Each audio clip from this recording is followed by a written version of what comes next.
Hi everyone, in this lesson we will talk about the last loop in C++, for.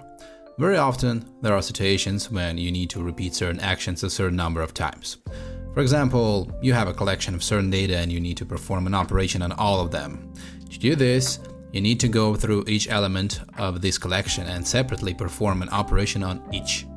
Here's another example. You need to output 100 numbers from 1 to 100. You will create a counter variable that will constantly increase by 1. And the loop will run until the variable is equal to 100.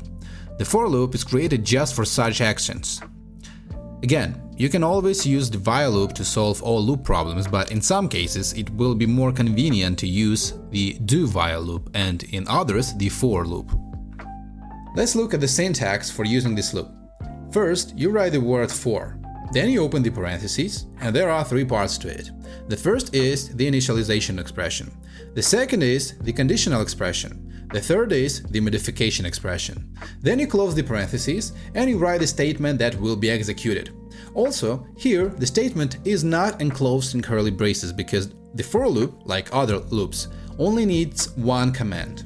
If you want the loop to execute multiple commands, you enclose them in curly braces. Note that there must be a semicolon between all three expressions in parentheses, but all three parts that are in parentheses are optional. You can leave them out, but the semicolons must be there. So we can write a loop like this. It is equivalent to a while true loop, that is, it's infinite.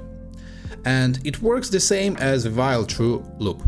But it is better if you want to write an infinite loop to use while true, because it more clearly expresses that the programmer wanted to write an infinite loop. Why is this loop infinite? Because there is no conditional expression in it. If we add a condition to it, we get a while loop with a condition.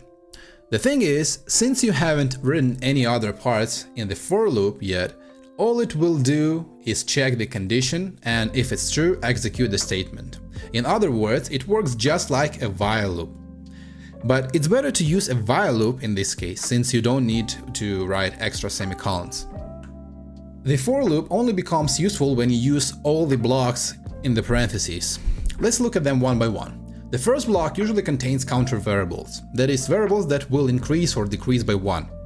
All variables that you create here are destroyed after the loop finishes its work. They are created only once at the beginning of the loop. I wrote several options for how you can place variables here.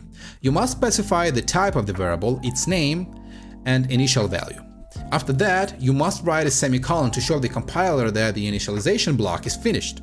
Also, you cannot specify the initial value of the variable, but set its value somewhere in the loop itself. You can also specify several variables separated by commas, but they will be of the same type.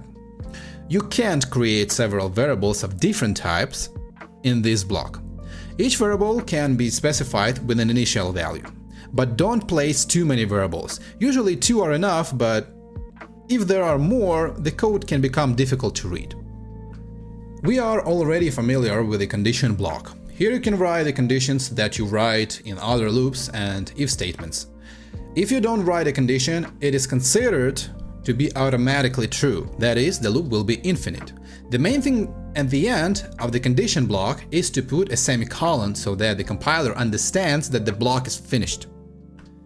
Let's move on to the last block, the modification block. Here, you usually write a variable increment or decrement. The thing is that this loop is most often used where there is a counter and it needs to be increased by 1 each iteration of the loop. For example, in the same situations that I mentioned in the beginning. Let's look at the examples below in the comment. In the first loop, we create a counter variable and increase it by 1 each iteration until it's equal to 10. How does it work step by step? First, a variable is created and assigned the number 1. Then the condition is checked. If the variable is less than 10, then the commands you wrote in the loop are executed. After them, we increase the variable by 1. After that, the condition is checked again. The variable will already be equal to 2. 2 is still less than 10, so the loop commands are executed again. After them, the variable is increased again, and so on. You should notice that the modification block is executed only after all the loop commands are executed.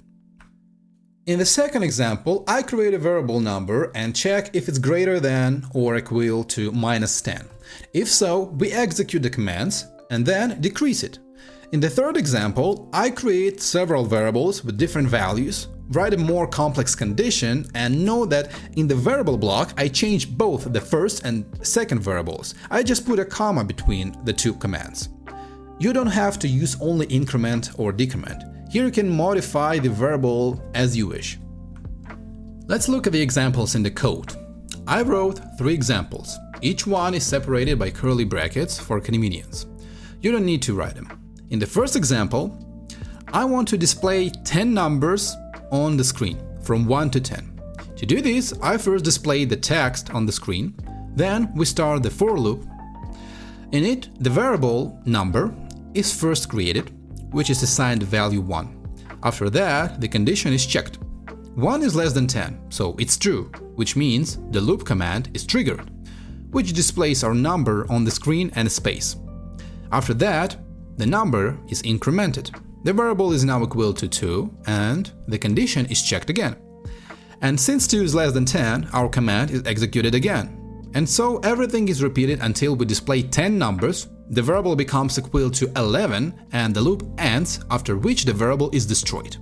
Let's run it and look at the output. The second example is more complex. In it, I have a part when the user enters a positive number. Thanks to the while loop, he will enter numbers until he enters a positive one. I won't explain this part in detail, you should already understand everything from the previous lesson. After that, I want to display all the even numbers from 1 to the number entered by the user.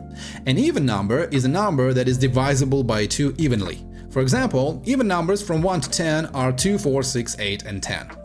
In the for loop, I create a variable number, which is equal to 1. Then, as you can guess, we will constantly increase it by 1 until it becomes greater than the user's number. And in the loop itself, we constantly check it for evenness.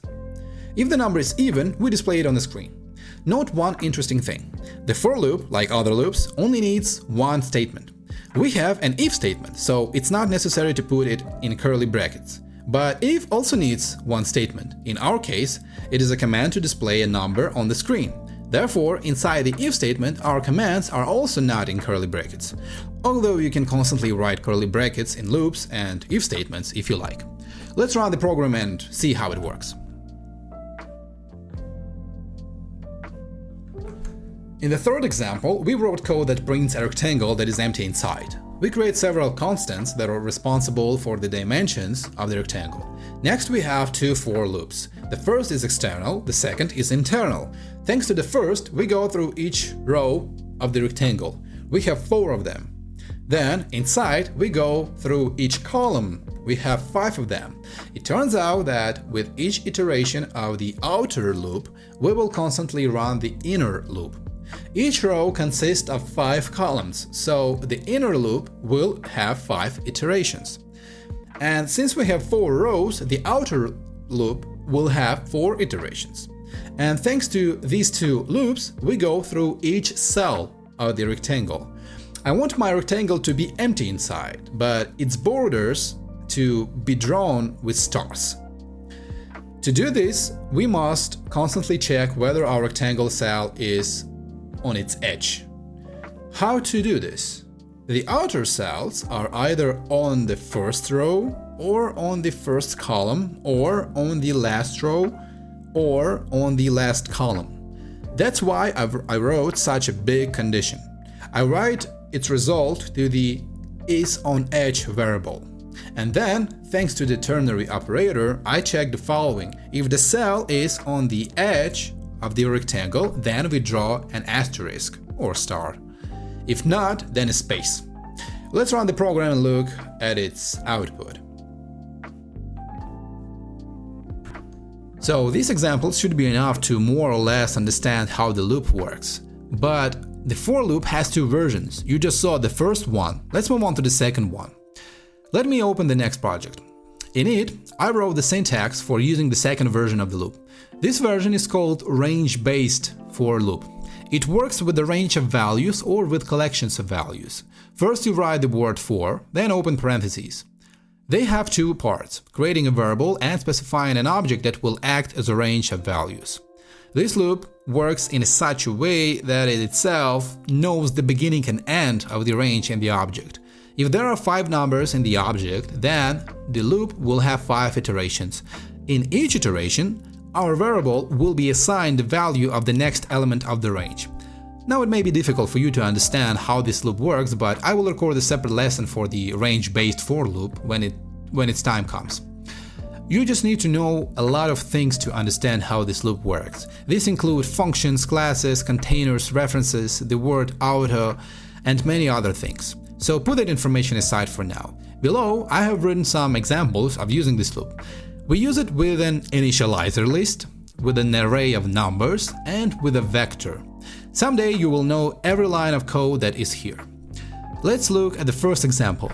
Here we have a range of numbers. On the left, there is a variable called number. Each iteration it will be assigned a different value from the range. So when we run it, we will see all these numbers. In the second example, we have an array of numbers, and in our loop we assign the variable the value of each element of this array in turn. So again, we will see all the numbers that are presented here.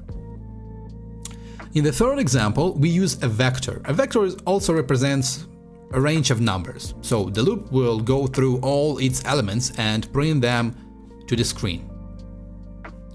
And that's the end of this lesson. Thank you for watching. I hope I helped you a bit.